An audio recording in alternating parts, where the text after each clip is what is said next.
Bienvenue à toutes et à tous, bienvenue dans cette nouvelle émission Rencontre. Nous sommes heureux de vous retrouver. Notre invité d'aujourd'hui, c'est Michel Capon qui est à mes côtés, à ma droite.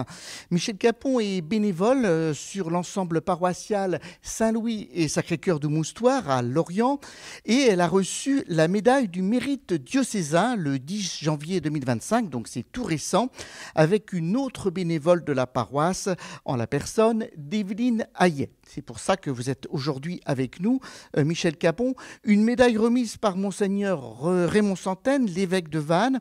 On voit sur la photo diffusée par nos confrères de Ouest France, prise ce jour-là. Cela a été un moment fort pour vous. Comment l'avez-vous vécu, Michel Capon? C'était très émouvant, un peu surprenant aussi, puisque je ne m'attendais pas évidemment à recevoir cette médaille. Stressant par rapport à le monde qui était là, mais contente quand même de cette reconnaissance du bénévolat. Voilà. Parce qu'on va découvrir au cours de cette émission que vous avez été bénévole longtemps et on va le découvrir. Alors aujourd'hui, sur cet ensemble paroissial, c'est comme ça qu'on doit dire, de Saint-Louis et de Sacré-Cœur du Moustoir, vos fonctions sont multiples. Vous gérez les salles ici même, à Saint-Félan, où nous sommes aujourd'hui, et au Cercle Saint-Louis, donc près de l'église Saint-Louis. Vous coordonnez aussi un certain nombre de services touchant au matériel ou à la pastorale. C'est du bénévolat à temps complet, ça? Ah oui, à temps très, très, très complet. C'est vrai que je suis du matin jusqu'au soir, mais c'est très intéressant aussi parce qu'on a une vue d'ensemble. Et ça permet aussi de savoir ce qui se passe ailleurs, puisque les personnes viennent aussi de l'extérieur pour demander des réservations de salles. Et on voit que plus c'est connu, plus il y a d'importance. Alors, une journée type, s'il y en a une pour vous, comment est-ce qu'on pourrait la définir? Alors, je m'occupe aussi beaucoup du secrétariat. Donc, c'est moi qui fais les feuilles de messe. Je coordonne aussi avec l'accueil. Je coordonne beaucoup de choses. C'est-à-dire que maintenant, étant là depuis 45 ans, je connais aussi un peu tous les rouages dans l'église. Donc, on fait appel à moi pour beaucoup de choses. Mais sur la paroisse Saint-Louis, je coordonne donc évidemment les salles. Je fais le secrétariat. Je réponds à Internet. Toutes les personnes qui passent pour demander des certificats ou des choses comme ça, je transmets à la personne qui doit les faire. Voilà. Disons que c'est très, très varié. Alors vous êtes un petit peu un rouage, quoi. Vous faites un peu la transmission entre les différents acteurs de la paroisse, qu'ils soient bénévoles, que ce soit les prêtres. Oui, c'est ça. Oui. Les personnes maintenant, c'est bête à dire, mais me reconnaissent et automatiquement, s'ils ont une question à poser, n'importe quoi, ils savent qu'ils peuvent faire appel à moi, aussi bien au téléphone que par Internet. Et donc, j'essaye de répondre au mieux que je peux. Alors maintenant, remontons un petit peu dans le temps, parce qu'on a parlé du présent, mais remontons un peu dans le temps, en église, dans votre engagement en église, au début des années 1980, dites-nous tout. Alors, j'ai commencé en 1980, j'ai inscrit mes enfants à l'école Saint-Christophe avec le frère Albert Caroff, qui une fois que j'étais arrivée, au bout de 6 mois, il m'a demandé de remplacer la sœur Aline qui était économe. Donc, j'ai accepté. Et une fois que j'étais économe, après, on m'a demandé de rentrer à l'appel, à l'OGEC. Et puis, ça a été un engrenage. Voilà, donc j'ai continué tout le temps, mais avec des choses différentes. Et c'était très bien. Et où il y a eu un moment fort, on organisait les kermesses. Et comme je m'occupais beaucoup des finances et tout ça, j'ai voulu aussi rentrer autre chose qu'en étant que bénévole comme active. J'ai voulu faire aussi partie du conseil économique. Et je peux vous assurer que dans les années 85, ce n'était pas évident qu'une femme rentre dans un milieu homme. Donc, avec Monsieur Simon, enfin bref, toutes les personnes. Mais ils ont été tous accueillants et ils ont dit tout de suite oui au Père Gaston Le Floch quand il m'a proposé faire partie du conseil économique. Et je peux vous assurer que là, ça a été aussi une reconnaissance des femmes dans l'Église. Vous êtes tout à fait dans l'actualité. La place de la femme dans l'Église, c'est un grand sujet aujourd'hui, justement. Et je trouve on est de plus en plus reconnus, mais dans notre rôle, je ne veux pas chercher à être plus que ce que je suis. Voilà. Je ne veux pas non plus empiéter sur le terrain des autres. Voilà. Alors, je vais vous donner maintenant quelques dates qui ont été importantes dans votre carrière de bénévolat au sein de l'Église. Alors, on n'évoquera peut-être pas toutes les dates, mais certaines, vous choisirez celles que vous souhaitez évoquer. Alors, je vais parler du 5 novembre 1995, de septembre 96, de Pentecôte 2000 et de Lourdes 2005. Alors, est-ce que vous voulez nous parler de quelques-unes de ces dates qui ont été un peu des dates clés pour vous quand même, il faut le dire? Oui, toute l'organisation de Pentecôte 2000, mais avant, il y a eu l'arrivée du pape à Sainte-Anne-d'Auray, qui a été une organisation formidable. C'est septembre 96, ça, c'est cette date-là. Septembre 96, ça a été vraiment une préparation formidable pour tous les jeunes qui étaient là aussi, beaucoup de servants d'hôtel. Ça a vraiment été très prenant, beaucoup de travail, mais enrichissant sur toutes les formes. Et de voir que ça a été vraiment une réussite complète. Alors honnêtement, moi je ne suis pas allée ce jour-là. J'avais bien tout préparé, tout organisé pour le Pays de Lorient et l'organisation diocésaine. Mais j'ai préféré rester à la maison, regarder à la télévision. Et j'ai trouvé ça tellement formidable de voir que c'était une réussite totale. C'était bien. Un moment fort dans votre engagement, absolument. Le moment le plus fort ou l'un des plus forts? Voilà, et après, j'ai eu le plaisir, après avec d'autres, d'aller retrouver les pierres que l'on avait mis, parce qu'on avait donné de l'argent pour mettre sur le parvis. Sur le parvis, il y avait pierres. Et je peux vous assurer que j'ai souvent vu après des personnes aller chercher leurs pierres et tout ça. Et c'était, non, ça a vraiment été très prenant. Un moment fort. Alors, je sais beaucoup de choses et je sais qu'au titre de votre engagement, vous assurez un lien avec le commissariat de police de Lorient. Alors, on se demande bien pourquoi. Qu'est-ce que ça vient faire aujourd'hui, le commissariat de police de Lorient, dans votre engagement? Expliquez-nous. Alors, après les attentats de Paris, il a fallu trouver quelqu'un qui faisait la coordination sur tout le grand pays de Lorient pour donner les dates et les heures de toutes les célébrations importantes, comme Noël, les fêtes de communion, le Pâques, toutes les grandes célébrations, puisqu'il fallait automatiquement avoir un service de sécurité. Donc j'étais chargée par la police de récupérer toutes les dates, retrouver toutes les dates et les horaires de chaque messe, aussi bien Lorient, Lanester, Pleumeur, l'Armor, pour pouvoir leur transmettre. Donc depuis, je continue, donc ça fait certain nombre d'années que je continue. C'est automatique. Ils ont même plus besoin de me demander maintenant parce que je sais, donc automatiquement, je leur envoie. Donc je demande à tous les prêtres. Et là-dessus, c'est vrai que tous les curés répondent automatiquement les horaires, il n'y a pas de problème. On a parcouru le passé, on a vu le présent, mais qu'est-ce qui vous motive dans votre engagement paroissial, pastoral, je dirais, et bien au-delà? On l'a vu. Qu'est-ce qui vous motive? Alors, j'essaye de donner le plus que je peux. On a eu des dons. On a des dons. Mon don à moi, c'est plutôt à pouvoir faire des papiers, à pouvoir organiser des choses, être bien carré. Ça, on me le dit souvent, je suis carré. Mais disons que être proche des personnes et être accueillante le plus que je peux pour pouvoir répondre à toutes les questions et être par rapport à tout ce qui se passe dans le diocèse, essayer de répondre au mieux aux personnes et de m'engager également avec elles. Voilà. C'est votre credo à vous, je dirais. C'est un peu ça, comme ça on peut dire les choses. Voilà. Oui, c'est ça. Essayer de coordonner au mieux et d'essayer de rendre service le plus possible et d'engager les personnes aussi à, par exemple, aller aux formations, leur donner ce qui existe et les encourager à participer aussi à la vie de l'Église. Parce que si on les incite pas, des fois, ils préfèrent rester en dehors. Donc, les inciter à venir, et aussi bien aux formations que dans les soirées Vinci ou des choses comme ça. Alors, vous m'ouvrez une voie pour la question suivante. C'est comment travaillez-vous, d'une part, avec les prêtres de la paroisse, mais bien au-delà, et puis les autres bénévoles, justement? Alors, avec les prêtres de la paroisse, ça se passe très, très, très bien. Avec les autres prêtres aussi, mais il faut dire que depuis 45 ans que j'ai connu des prêtres, si vous voulez, très très jeunes aussi, quand ils étaient au séminaire et tout ça. Donc les liens se forment aussi. Il y a une approche beaucoup plus facile, certainement, de ma part et d'eux, par rapport à ce qu'ils proposent. Et pour la pastorale, on essaye, par rapport aux formations qui se passent, d'être au proche, je ne sais pas comment vous dire, les liens qui se tissent entre les prêtres des paroisses et même les autres prêtres sont très importants pour pouvoir justement accéder à ce qu'ils proposent et proposer aussi aux personnes.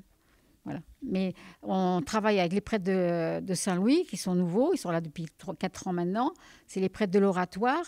Et je sais, tout le monde sait maintenant qu'ils vont rester là plusieurs années, tout le temps d'ailleurs. Et je trouve que du coup, les liens se tissent beaucoup plus facilement que d'avoir un prêtre qui va peut-être partir dans 3-4 ans.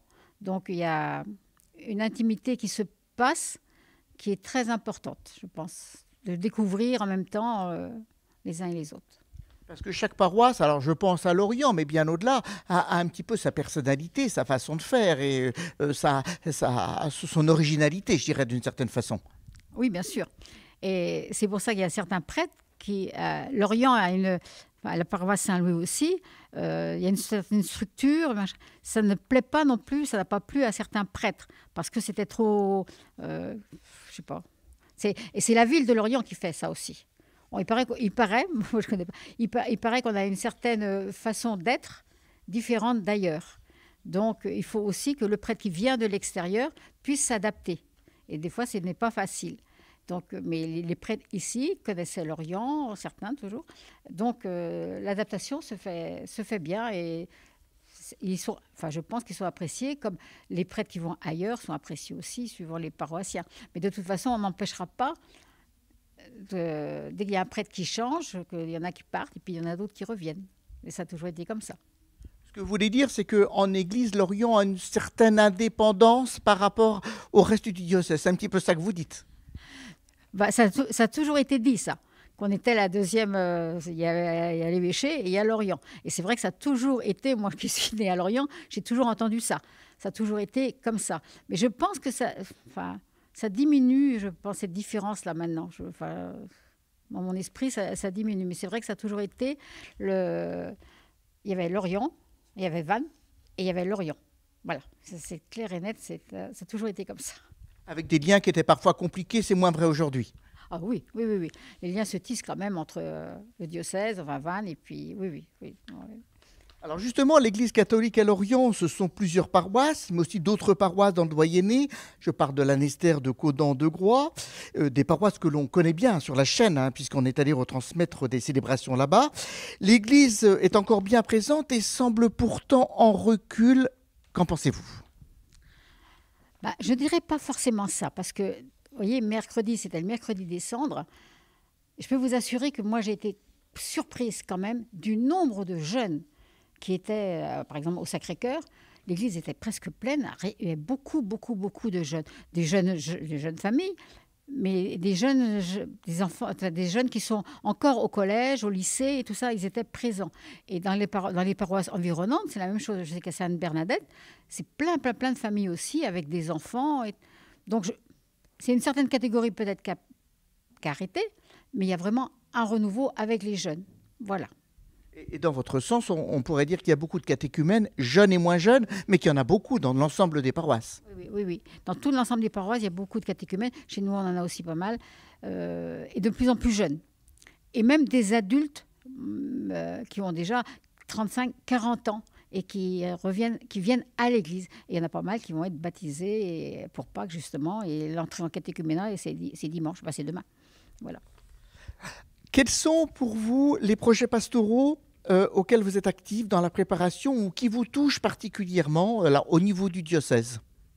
Alors, il y a la formation Athénée qui propose quand même plein de formations. C'est très difficile de participer à tous parce que de toute façon, c'est surtout le diocèse. Des fois, on dit qu'on a trop de propositions. Justement, il y en a qui ont été obligés d'être abandonnés parce qu'il y avait trop de propositions. Parce qu'en plus, chaque paroisse a 6 propositions de formation. Donc, ça fait des fois un double ou triple emploi parce que les personnes ne peuvent pas non plus aller à toutes les formations. Donc, ils font un choix, soit diocésain, soit paroissial. Je pense que le côté paroissial marche aussi beaucoup. Mais il faut toutes ces propositions-là pour que chacun trouve aussi ce qui lui plaît. Il faut qu'il se sente à l'aise et il faut qu'il puisse aller là où il veut. Bon, voilà, mais je trouve que c'est bien toutes ces formations-là pour donner justement une autre vie de l'Église, pour montrer autre chose. Voilà. Je pensais que vous alliez me parler de la Troménie de Sainte-Anne, qui est en cours dans le diocèse actuellement. Vous avez sûrement beaucoup de choses à me dire à ce sujet. Oui, tout est parti donc hier. Chez nous, ça vient le vin à Lorient. Ça demande beaucoup de travail pour les bénévoles qui y sont. C'est vraiment une bonne organisation, une grosse organisation. Mais je trouve que ça va redonner un renouveau aussi pour tout le diocèse. Maintenant, comment ça va être perçu par les personnes qui vont venir, qui vont suivre et tout ça? Est-ce qu'on aura beaucoup? Parce que c'est ainsi de l'évangélisation. Comment ça va être pris par rapport, par exemple, pour Lorient? Est-ce qu'il y va beaucoup de personnes à venir voir? Mais je trouve que ça booste un peu l'Église avec cette Troménie-là, parce qu'on en parle. On en parle beaucoup, aussi bien sur les journaux que dans les paroisses, voilà. Donc, mais c'est une bonne chose, les 400 ans de Sainte-Anne. Ah ouais. Alors, d'après vous, comment là où les paroisses, vous y avez même partiellement répondu, mais je voudrais qu'on y revienne quand même, favorisent-elles la participation des laïcs à la vie de l'Église dans son ensemble? Alors, je pense qu'on demande à des laïcs de venir. Ça ne répond pas forcément sur tout ce qu'on a besoin, malheureusement, parce qu'il y a quand même les services pour les funérailles, les accueils et tout ça. Les gens ne s'investissent plus de la même façon. C'est-à-dire que les bénévoles, les jeunes retraités sont beaucoup pris aussi avec leurs enfants qui sont aussi à l'extérieur. Donc le bénévolat n'est plus tout à fait le même. Mais on a quand même besoin de bénévoles, on a besoin d'engagement des laïcs. Et il y a quand même une certaine reconnaissance, une grande reconnaissance quand même maintenant de l'Église par rapport à tous les laïcs qui travaillent dans l'Église. Bénévolat ou pas, les prêtres, je pense que les prêtres reconnaissent le travail des bénévoles. Ils sont conscients qu'ils en ont besoin et je trouve qu'il y a une plus de grande reconnaissance maintenant des bénévoles. Alors, vous parliez tout à l'heure du lien que vous faisiez avec la police et également avec la coordination des célébrations sur l'ensemble du doyenné. Alors, ma question suivante, c'est comment, là où les paroisses utilisent-elles les nouvelles technologies pour communiquer et puis diffuser le message d'évangile, d'aimez-vous les uns les autres, ce message qui est la base de la foi? Alors, toutes les paroisses, maintenant, ont les newsletters, on informe... chaque prêtre fait aussi son édito, chaque paroisse fait son édito. C'est mis sur le site de chaque paroisse. Chacun essaye d'avoir des WhatsApp ou des contacts personnels ou des contacts par Slack et tout ça. Donc, je pense que le message essaye de passer le plus possible. On a de plus en plus de demandes pour recevoir les newsletters. Hier encore, j'avais une personne qui me disait « mais moi, je ne reçois pas ». Donc, j'ai pris son adresse mail et puis on va transmettre. Je pense que les personnes maintenant qui connaissent au fur et à mesure que toutes ces lettres, ces newsletters-là existent, demandent à les recevoir. Donc, je pense que c'est parce qu'ils en ont besoin aussi. Ils ont besoin d'avoir cette communication-là, aussi bien pour les dates de ce qui va se passer, que pour les éditos, que pour les petits mots de chaque prêtre dans chaque paroisse. Alors nous arrivons déjà au terme de cette émission, le temps passe très vite. Et ma dernière question, c'est la question habituelle que je pose à chacun de nos invités. Quelle est la question que vous auriez aimé que je vous pose, que je ne vous ai pas posée, et quelle aurait été votre réponse? Alors quelquefois, il n'y a pas de réponse à cette question. Moi, je trouve que toutes les questions que tu m'as posées correspondent un peu à ce que j'avais à répondre. Une nouvelle question, je ne sais pas sur quoi, je ne vois pas. Je crois que tous les différents messages ont été donnés. Honnêtement, je ne sais pas. Eh bien, c'est parfait. Donc, c'est qu'on a posé toutes les questions qui étaient à poser. Alors, je vous donne rendez-vous, quant à nous, le 23 mars. Alors, justement, en l'église Saint-Louis de Lorient, nous fêterons les 5 ans de la chaîne. La messe sera présidée par le père Michel Audran, qui était recteur de la paroisse Sainte-Thérèse de Queriado, donc à l'époque du Covid.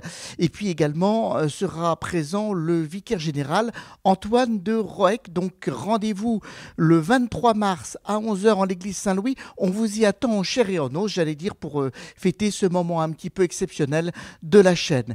Merci à toutes et à tous et rendez-vous très bientôt pour une nouvelle émission Rencontre. Merci.